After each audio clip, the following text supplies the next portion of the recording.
Sarva Vedanta Siddhanta Gocharam Tamagocharam Govindam Paramanandam Sadgurum Pranatosmyaham.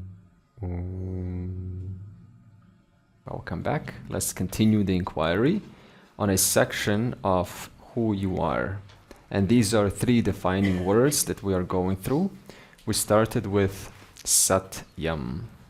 And though this is a very simple teaching, it tends to be confusing because we're so used to turning existence into an object. So now when we say that this existence is not time-bound, it is not pertinent to one place or one space or one time or one condition. It is not an object of a thing. It is the very substantive. It's the very substance of everything. And so how do we demonstrate this? We said that though you can eliminate different feelings and sensations in your body, you can say, I was happy yesterday and today I am sort of, going through grief. One thing is for sure is that you cannot say that that happiness didn't exist because you just said I was happy. So by definition, you're saying that happiness existed. And then you say I'm going through, some grief. So now the grief exists. So everything, every sensation, every mental condition that we report, it depends on this one existence. And so you could say now that they're not individually existent things. Rather, it is existent taking the form of happiness. Existence taking the form of grief. Existence taking the form of whatever sensation or body or prana or emotion or doubt or memory or analysis or happiness. All these koshas are but existence taking the form of that kosha. And your true nature is that existence. So what you do is you mix up your pure existence with the existence of one of those koshas. So he says, so the Annamaya kosha, which is made of food entirely, exists. And therefore it is me. But you have to recognize that we're not talking about an existent, temporary changing existence. We're talking about that existence which is always there. Now tell me this, what is one existence that doesn't fluctuate, unlike an existent sadness, priya, existent sadness, moda, existent sadness, or happiness, pramoda, priya, moda, pramoda, priya, moda, pramoda. See how they change, how they fluctuate, how the happiness fluctuates, how that existence of happiness fluctuates. You have priya, existence, a little bit of happiness. You have a little bit more happiness, existence, a little bit more existent happiness, a little even more existent happiness. You see how the existence changes? But now tell me this, what is one principle through and through, which is also existent throughout that changing emotion, changing sensation that does not fluctuate, but it equally exists? I. Because we keep saying in every single sensation, every fluctuation, every mental vritti, there is a consistent presence of awareness. And that awareness exists. It always exists equally.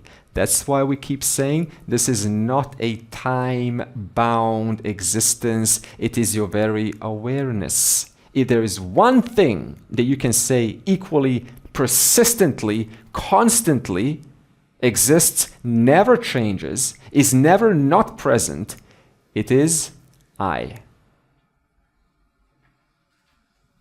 Therefore, we're not talking about time-bound. We're talking about simple you. Now, if you have never changed, because that which is always there, if it's always there in the waking state, and it's always there in the dream state, and it's always there in the deep sleep state, then can it ever undergo any form of any other kind of existence than an awareful existence? That's your nature, one who is existent and aware. This you cannot deny. This is everyone's experience directly. I exist, and in my existence, I am also aware. And so, this naturally passes us into the next section. Having performed Satyam existence inquiry, now let's talk about Jnanam, knowledge. So, Satyam, Jnanam. And here, we're still in the same verse. This Jnanam does not refer, because Jnanam in English means knowledge. Now, this does not refer to a mental event, like knowledge of, I saw the temple. So knowledge, right, like I got to know the temple. I got to know about the temple. We're not speaking of a mental phenomena, a mental event, a mental occurrence. This is called vritti jnanam. I wrote it there. It is a condition of the mind. We're not talking about a condition of the mind. If I say to you, for example, right, I say, wait, okay? And then I suddenly go like this. See, there's no remote in your mind right now. That's vritti jnanam. That means a phenomena of a thought has taken place in your mind now. We already discussed this. It's like Play-Doh. So we're not talking Play-Doh, a mental, modification. We're not speaking of that kind of knowledge. What knowledge here means is pure consciousness. Why do we add the word pure? Just to remind you, even though we don't call it pure, we just call it consciousness. But we have to say pure initially so that you don't now automatically go, oh, is there levels of consciousness? No, there's only one consciousness. You cannot say there is multiple levels of consciousness. So it is pure consciousness in the sense that it doesn't have any attributes upon it or any additions upon it. It is the awaring presence, the presence that awares all phenomena and all perceptions and all knowings that are going throughout the day. One moment I turn my head, I know about the harmonium. Next moment, turn the head, there's knowing about the light. So the knowings changes, you see? Knowing of harmonium changes, knowing of the light changes. But there's one persistent, consistent knowing principle in the presence of whom knowing of that takes place, knowing of that takes place, knowing of everything takes place. So it is also, that's why we call it the knower. Sometimes we call this a wearing principle, this consciousness, we call it a knower. But careful, we're not talking about pramata knower.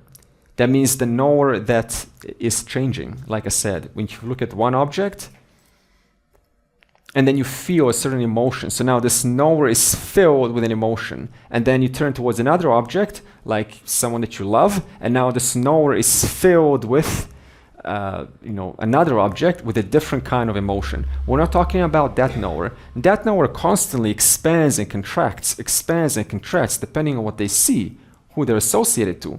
But behind that, there is a knower principle which doesn't fluctuate, in the presence of whom there is a big knower, when you see something that's pleasant, and there is a small knower, or small ahamkara, or small ego, as we used it. There's a small person. So we're not speaking about that expanding, contracting knower, but the knower that is consistent, the unchanging knower, the self-revealing knower, the one that doesn't need any kind of reminder, doesn't need to look at an object to know that it is. full. Tell me this. Can you make your awareness depressed? Please try to make your awareness depressed.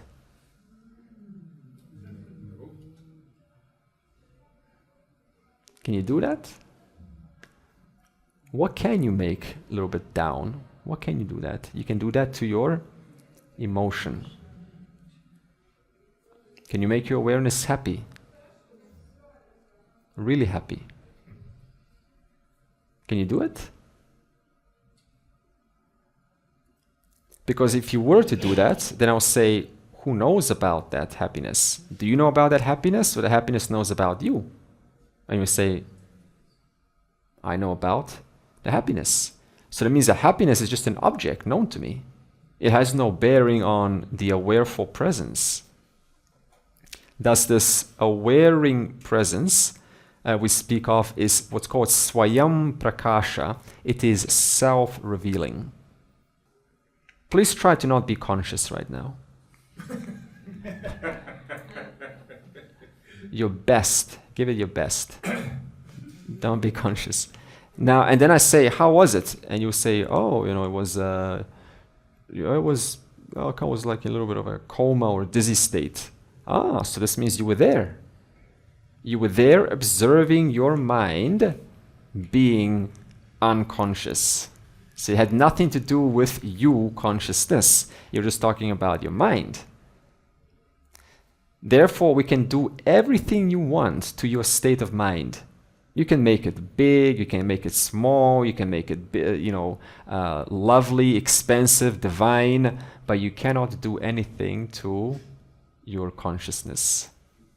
Also, the illumining light, I'm not saying it's the physical light, but it's like the light. It's like the light that in the presence of whom any produced mental state is immediately recognized. If there was like a little explosion, like a little mini explosion, right? What will happen to our bodies? We'll all, kind of have a little jerk, and there will be, heart racing, and that fear will be felt. But in that split second, who would be there in that fear, in that shock? What would be there? It would be that consciousness. And that same consciousness would then observe the body slowing down and the nerves coming down. So that explosion affected the body's state, affected the vertiginanum, but it has not affected the awareful presence through and through that vertiginanum. That has no spikes. What I'm saying is you have to be the uninterrupting presence to recognize interruptful states of mind or different states of mind. You have to be the unchanging to recognize the changing. Unqualified knowledge. So suppose you say elephant knowledge, sound knowledge, coldness knowledge. Okay? So did you notice how the different forms change? But there's always knowledge. Knowledge.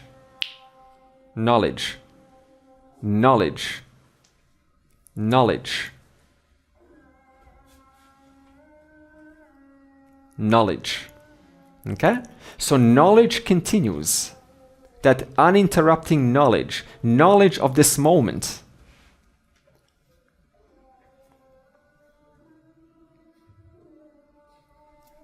Knowledge. You understand? Knowledge doesn't leave.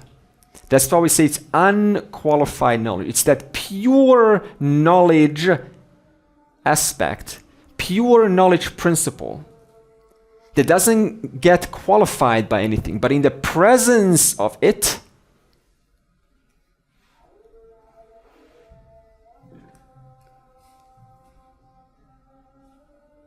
takes place. You can't get rid of that knowledge principle because it is you. Furthermore, we say it's objectless awareness. Same principle. So we're not speaking of, awareness of. a liberation, awareness of a state of mind. We're not talking about an object awareness. We're talking about objectless awareness. Awareness in whose presence objects come and go. But it doesn't have an object of its own, because you cannot know it. If you try to know it, what happens?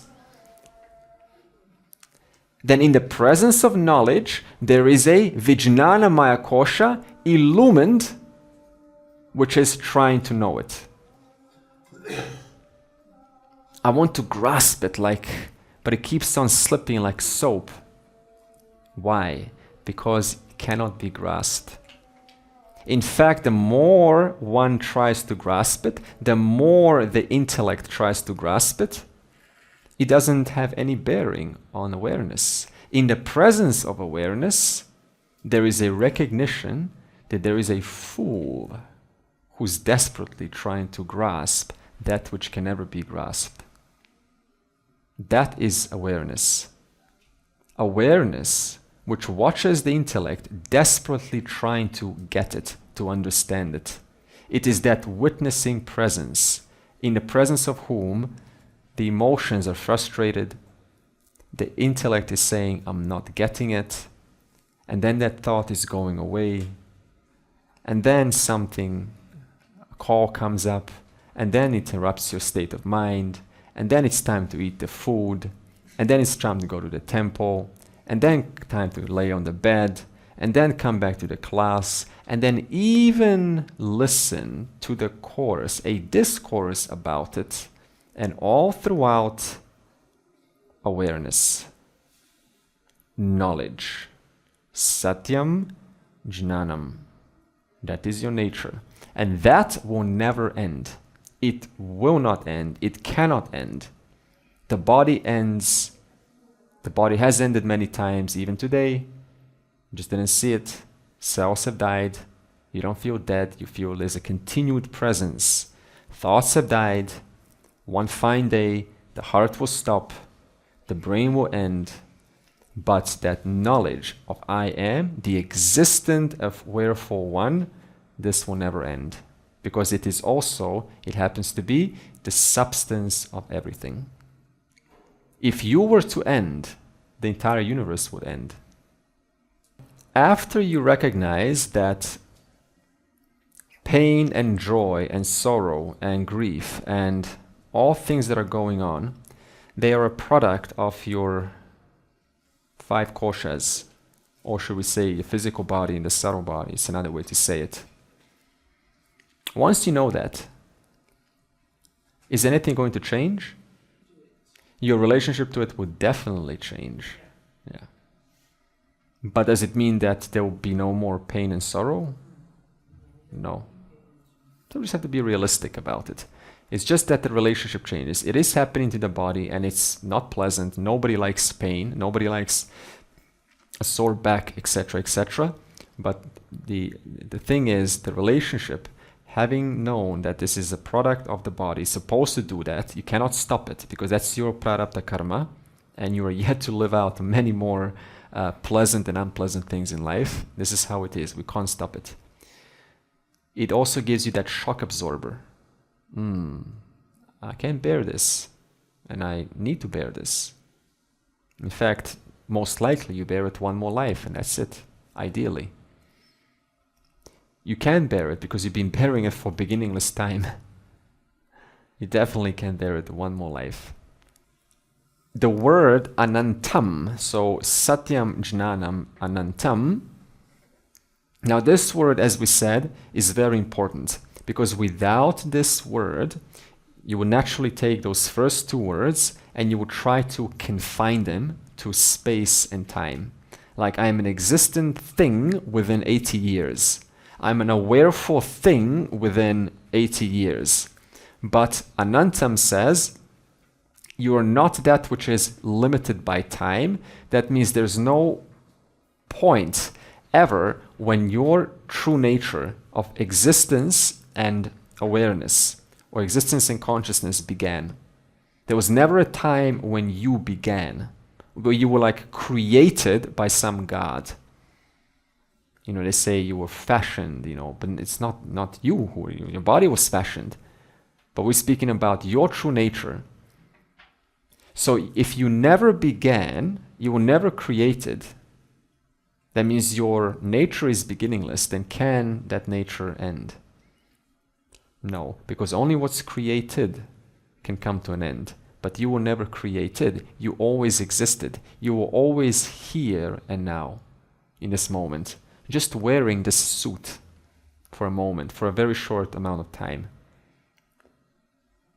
The irony is, even though it's beginningless time, you were wearing this for a very short amount of time. So it is not subject to kala. That means it's never going to appear or disappear. There will never be a time when this existence and awareness is going to be different than it is right now. That's what we mentioned today. There's nothing to look forward to in the future, as if I'm going to gain a different existence, a different awareness. What would be the problem with that? Suppose you say, oh, moksha is the end of this existent awareful being, and it's the beginning of another existent awareful being. And this one will have an end too, because when it's the beginning. Good. So in other words, if it's the end of this existent being, and it's the beginning of that enlightened existent being, then he, whatever you want to attribute to them, also has a beginning, and therefore they too will have an end. That's number one. And number two, if moksha meant the end of this existent awareful being that you already are right now, being replaced by some other existent awareful being, then who would want to pursue moksha?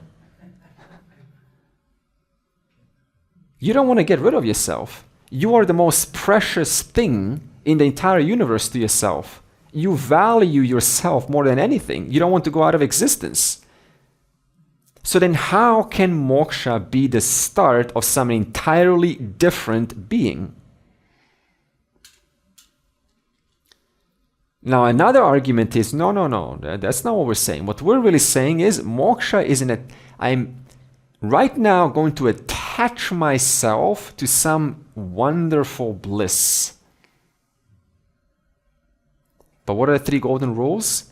Anything that is perceived, anything that changes, that means it wasn't there before and now it is there, therefore it changes, and it's dependent upon time, it's dependent on to start, is not who you are, it's the not self.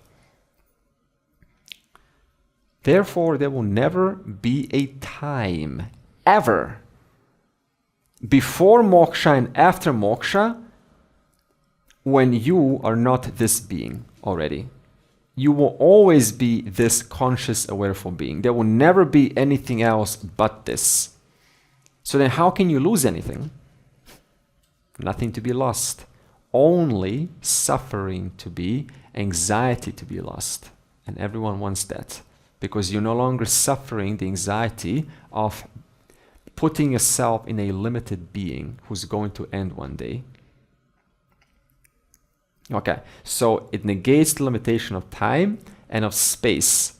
So what happens usually? We have object is here, this object is here, and this hand is not over here.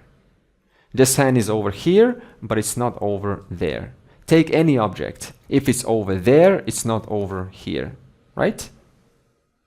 So this means that unlike an object, which is dependent upon space to exist here and not over there, Brahman is all pervasive. You are all pervasive. This Sat and Chit. Another name for this Satyam Jnanam is Sat and Chit. That means there's no place where you are not. But then the question is, then why do you feel like you're here? We already explained that. Because there's a certain upadhi that for a moment, for the time being, is making it as if you are localized here. Just like if I take a cup, though there is all pervasive space, for the time being given this upadhi for 80 years, the all pervasive space is as though confined inside this cup. But is it really confined? No, because the space inside this cup is attributeless. That means it doesn't have attributes. And the space outside this cup is attributeless. Therefore, they are one and the same space. But for the time being, there is a as though confinement. You know what this as though means? It's not actual. Is the space in this cup confined, please? When this cup breaks, when this body breaks one day, is this space suddenly inside free? Does it like merge with the space outside? Does it merge? No. Why not? Because never a part. Nothing can be added. Okay. If I were to say it merges, what does that mean? It's Two- never two separated. entities. There are two, yeah, and? It's never separated in the first place. It was never separated in the first place. It seemed to be separated by the presence of this upadhi. So there's no merger. You will never merge with some bigger reality. Me, the small conscious being, am going to one day merge and experience myself as this all-pervasive being. That will never happen. Because the nature of space inside this confinement is attributeless. And the nature of this space outside, all-pervasive, is attributeless. So even when this cup falls, there will never be a state of change. Because that who I am, the space inside here, is exactly who I am all around. I'm not only here, the all-pervasive space inside this cup, I'm also the same I inside another cup over here. This cup falls, I am. This cup falls, I am. One and the same universal, all-pervading I, not bound by space, obtaining as an existent, awareful being, which you know yourself to be right now. You know that I am, you know that you exist, and you know that there is awareness. That is without a doubt. Everything else is subject to doubt. I don't know how far the earth is from the moon. I don't know what I'm going to do tomorrow. I don't know what my body's doing right now. I don't know, where's the spleen exactly. I don't know so many things. But if there's one thing that I know effortlessly without any education, and that is that I am awareful and that I am existent. Why? Because you need no education about who you are. You already know who you are. That's why you know it so well. That's why you don't need to read a book. Oh, I am, conscious and I am aware and I'm existent. You don't need to do that because the self already knows who it is. If I ask, who am I? Who am I? The irony is in the presence of that question, who am I? Who am I? Who am I? Who am I? What's illuminating that thought? Who am I? Who am I? Who am I? What's lighting up that thought? You are. You are lighting up a thought of an inquirer, a buddhi asking constantly, who am I? What am I?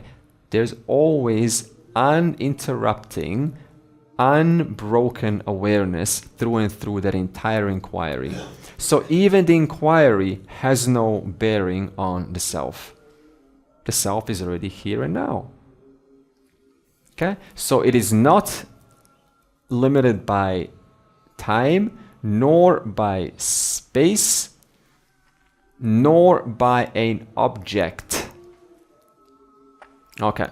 So what does this mean? It means that the body is here, and the body stops here, then there is space between, and then the chair begins there. So the body stops here, the chair begins there. The body is not the chair, and the chair is not the body. The body doesn't occupy that chair, and that chair doesn't occupy this body. Clear? Okay. So this means when it comes to objects, if it's one object, it's not another object. But unlike an object, Brahman, which is of the nature of existence and awareness,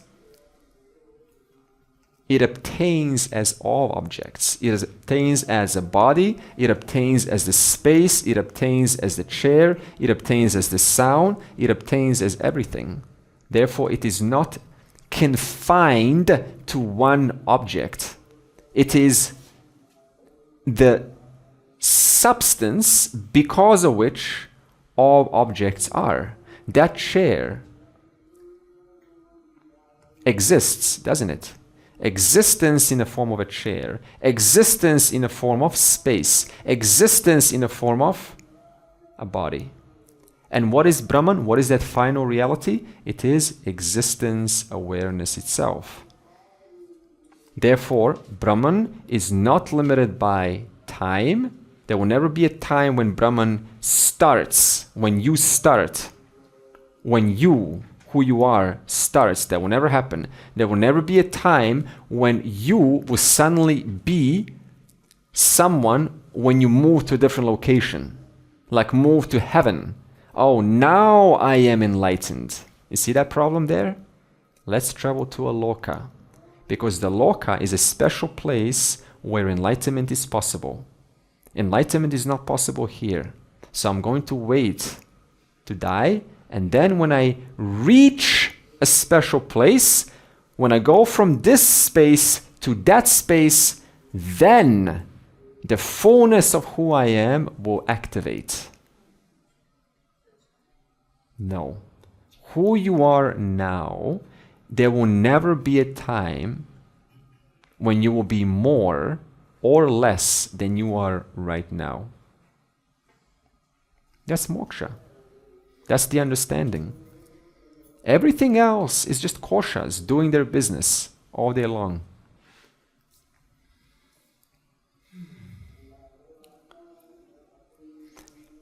So let's show you how is it logically that this Satyam Jnanam is not limited to time. Did you ever notice how, a sense of time can change? Right? Sometimes it's a long day, sometimes it's a short day.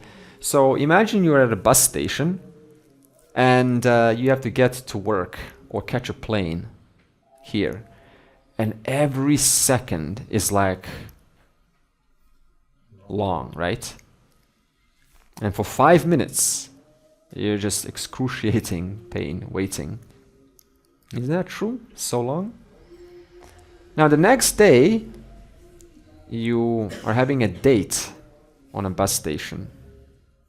You put a little nice dinner table, a candle, there's no wind, and you're having such a blast with this person. It's like, this is my next, what do they call it? Twin flame, soulmate, etc. These names are all, we add them, to spice up our relationships, but they're just names. So suppose you call them your soulmate, and you just say hello, and already 5 minutes is gone. Now you wonder, wait, if both were exactly 6 times 5, 300 seconds, if both were 300 seconds, how is it that in the presence of me, there is a difference of time? Anything that changes is dependent and is perceived is not the self. So there had to be some being that is free of time in the presence of whom 300 seconds, 2 versions of 300 seconds can be distinctly identified as different. So what does this show? Even time itself is nothing but a perception. To perceive time as changing, 5 minutes to be different from 5 minutes shows you there is a being who is free of both versions of 5 minutes. Therefore, I am not subject to time either. I am the substratum, the kutastha, the adhishtanam of time, that which is the unmoving presence, the unmoved one.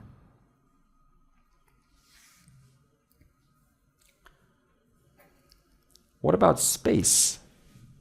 How do you logically show that awareness is not confined to space? How do you show that space and awareness, that space depends upon awareness? Because anything that's changing, perceived, and dependent is not the self. Okay? Well, if I show you 2 points, A and B, what is this called? Distance. And what is distance? Space between one and B. Yeah. Distance between A and B. You might as well just replace it with space between A and B. So therefore, space is perceived. You just need 2 objects to perceive space. Now look at this. This is space. Is this more space now? Anything that changes is perceived, and dependent is not the self. What about when you have a big planet and you shoot a light towards that planet? The heavier that planet is, the more mass it has, the more the gravity, and so it will curve that light. We observe this all the time. It curves the light. What does this mean? If light is traveling straight through space, what happens to space? The space gets curved because of gravity. This is Einstein's theory of relativity. Common sense nowadays. That's why we see the light curve and continue. So space curves. Does your awareness curve? You have curvy awareness? No. In fact, you can only identify that space curves because there is an uncurved observer. If the observer curved, you could not observe a curve. So awareness doesn't curve, space curves, and space is an object of awareness in reference to 2 points, which are always changing depending on the distance. So time and space depend upon existence and awareness. Existence and awareness is not bound to time and space. If it was bound, then awareness would curve also. If it was bound, then there will be no way for the existent awareful being to tell 2 units of 5 minutes to be distinctly different. Suppose we take 2 cups, and we've got an unenlightened cup and we've got an enlightened cup. Now for both, consciousness, right, is as though confined. Suppose I'm holding an enlightened cup now. That means the one who recognizes its own truth, that the confinement is as though, it's not actual. Again, does anything change? Do you suddenly experience yourself as an all-pervasive being? Why not? Because you have a temporary confinement. See, this is a common misperception. We think since existence and awareness is all-pervasive, moksha means now I'm going to experience myself everywhere. We think, Ramana, he's everywhere. Nisargadatta, he's everywhere. All these beings. This is how spiritual seekers think. We think he's in some state where he's everywhere. No, you're still wearing an upadhi. And as long as this upadhi is being worn, your experience of reality is exactly the same like everyone else's. That all-pervasiveness only becomes true when you drop this upadhi. Because now you no longer have that confinement. Therefore, we keep on reiterating, nothing changes. I just recognize that this consciousness here that is experienced, that's directly known, it's not localized to your body. It is universal. Your consciousness is exactly the same as my consciousness. Remember the logic? What's the logic? Why is it the same? No attributes. If there's no attributes for your consciousness, no attributes for my consciousness, then by definition they're both formless. Formless means one, it's like space. Space doesn't have attributes. So you cannot have space here different from space over there. If it's attributeless, it's the same. Let's actually do an inquiry now. Discerning the koshas from the real self. Now, we use several terms for these koshas. Let's remember all the names. We use koshas. Give me all the names for the not self that we use so far. Let's start with koshas, sheath, upadi, anatma, gunas, not self, prakriti. Nija. We haven't used that word yet. Good one. We've used reflected consciousness. We used confined consciousness, good. We used ego, even though you will not hear me use this word a lot. Ahamkara. Ahamkara just means a sense of individual I. But I thought, that was the right word in Vivekachudamani. We don't use a sense of I or ahamkara, we use aham pratyaya, I thought. A very long thought. Jiva, yep. Inert, yep. Knower. Doer. Karta, bhokta. Pramata, knower. Enjoyer, that's bhokta. Chidabhasa, I think we use that reflected. The witness is the self, the drik, the alupta drik. Yeah, in this course specifically, the witness was awareness. In another course, I would even say that the witness is not self. So it depends on the context. The teaching will always change it. In this context, the witness always means awareness. Okay, so that's enough. So let's discern these. I'll stick with knower or maybe I thought. That's a good one. So let's discern the I thought from, or the knower from Satyam Jnanam, the real I. Okay, so close your eyes for a moment and let's just do an exercise. I've done this before with you. So put attention on an elephant. Imagine an elephant. Imagine a gray, big elephant, as clear as you can.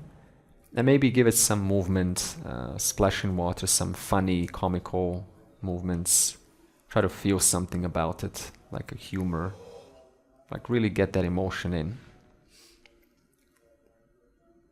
Like fill yourself with that elephant. Should we say your knower? Okay, now change into a house entrance. The color of your front door. And get as many details as possible.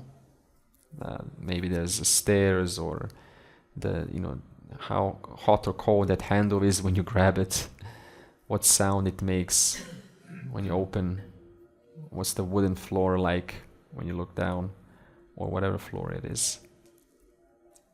Okay. Now imagine your favorite, someone that you love, someone that's close to you, and fill yourself with that, experience. Okay. So you can stop. Okay. Now you can slowly come out. So I want you to notice that how the knower, there were 3 kinds of knowers there. Because every knower was filled with a different kind of image. One was a door, one was a favorite person you love, another was an elephant. And notice how that knower only lasted a couple of seconds. Yeah? Once it ended, once the elephant ended, then it was replaced, that knower, that person was replaced by the person who took on the person you love. And then that person or that knower or that I thought ended and it was replaced by the front door. So that knower had a duration. That's what we call the relative knower or the I thought. It ends and it starts. And when it takes on a certain association, an image, it feels different. You very much felt different about the person you love than the front door. Okay? Hopefully. Okay. The point is, it has a different vibe to it.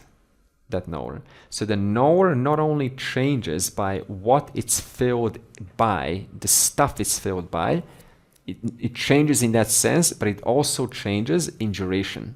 Those two aspects are what defines this I thought. It changes based on what you put inside that I thought. If you put your person you love, it might go like this, it might add some emotions, someone that, right, like a door, it will change.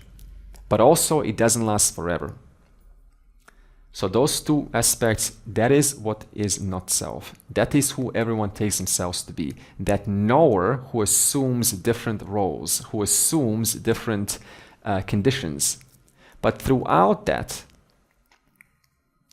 there was one awareness that's even here now.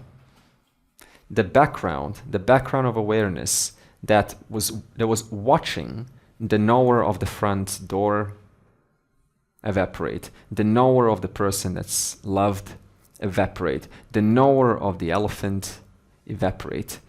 So the relative knower, the relative I thought, ended. But there is something that just watched all of that, the aluptadrik, in the presence of whom? Those three knowers, those three people. They were entirely different people, characters. You just literally experienced three different people wearing. You wore three different people. And that's the aluptadrik, that simple presence that cannot leave. In Australia, I live. My knower knows that he lives in Australia. He also knows that he's good in chess. Self. That's the waking knower. He knows that he lives in Australia and he's good in chess. And maybe a little bit of that, like pride may come, like, yeah, I'm good in chess. I love that. But in the dream, where is that knower now in the dream? Who doesn't know that he lives in Australia and has no clue about chess. Where is he? Gone.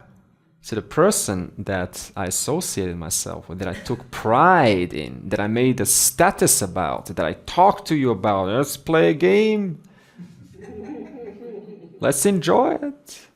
So all that knower and that enjoyer that was there thriving and making a scene from playing chess, totally gone. No connection whatsoever.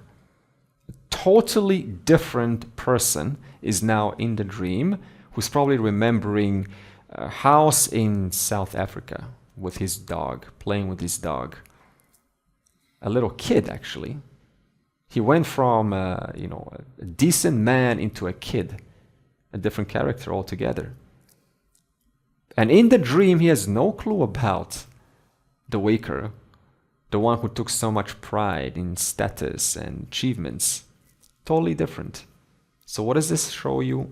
This relative knower, this I thought, depends on the waker. The waking state depends on the dreaming state, and further depends on the mind. Because when there is deep sleep, whether you're a chess player or whether you're a kid in South Africa, both of them are not there. But I want to go to sleep gladly.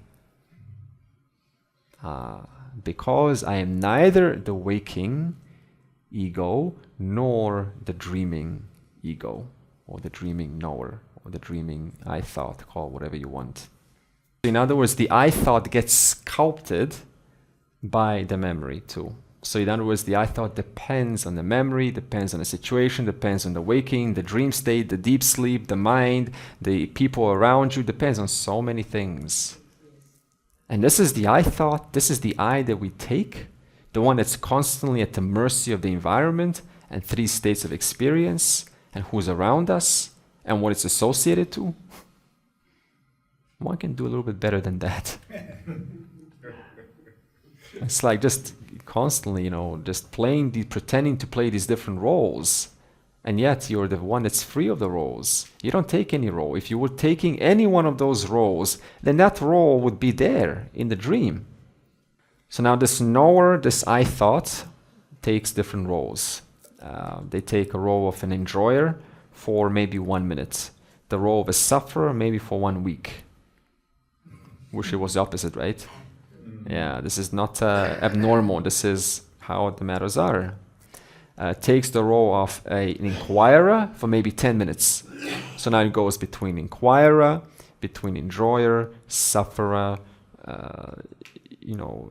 again back into the decision maker, back into the enjoyer. So the people fluctuate. You're wearing different people. You got different people on you. And we identify with each one of those people. So I don't want to be that person. I want to be the person that I'm good at. So in other words, we are identified with the people that we don't like, and yet they're just all roles that we play. Therefore, you can again have this objectivity. Hey, it's just the person that I'm wearing. How do you show that there is one constant presence in all states? We'll call this the Anvaya-Vyatireka method. And this Anvaya means it's present. That means it's available. We'll say A for available. So available. Available, and Vyatireka is for variable, something that changes. So what I have to show you now is that according to Vedanta, that which is persistent in the past, present, and future, which you cannot negate, that is the true self. So we have to do a little inquiry to see if that's true. So in the waking, do you have a gross body? Yes. Okay, so we'll say it is available. So it's A, available. In the dream, do you have a gross body? So it is variable. What about sleep? No. In samadhi, is there if you have a samadhi, there's no awareness of the body? No. So what can we conclude? Do we have all availables here? No. Therefore, because there's more variables, we will say it's Vyatireka. The gross body is Vyatireka. What about subtle? Is the subtle body in the waking? Available. What about dream? Yes. Definitely, we already investigated that. Is it in the sleep? No. Is there a subtle body in samadhi? No. Nirvikalpa samadhi. Therefore, it's not all A's. Therefore, you get say V, because we're looking for all A's. There should be an all A. Now, before we do that, obviously, are you there in the waking? Are you there in the dream? Okay. Causal. Now, causal bodies, just think of it as desires, impressions, and all those things that make your personality what it is. Causal. Is the causal there? Are there desires during waking state? Yeah, that's why they manifest as personality. Are there desires and impressions during? Yes. Definitely, that's why you have a dream. Is there a causal body during sleep? Yes, that's where your physical and subtle resolve into. When you wake up, you are good. Yeah, you continue from yesterday. You continue all those impressions and desires from yesterday. Therefore, the subtle must have come out of the causal, that which causes the subtle. Okay, now, when one has a samadhi, they reach what's called they call it a moment of oneness, right? A non-duality. They call it a non-dual experience. And in that moment, they temporarily know who they are for the first time ever. This is why they attain Nirvikalpa Samadhi, because I want to know who I am. So for the first time ever, this causal body, which carries your ignorance of who you are, temporarily ceases. Therefore, no causal body. Because it's not all A's, it's also Vyatireka. That means it's variable. We're still looking for all A's.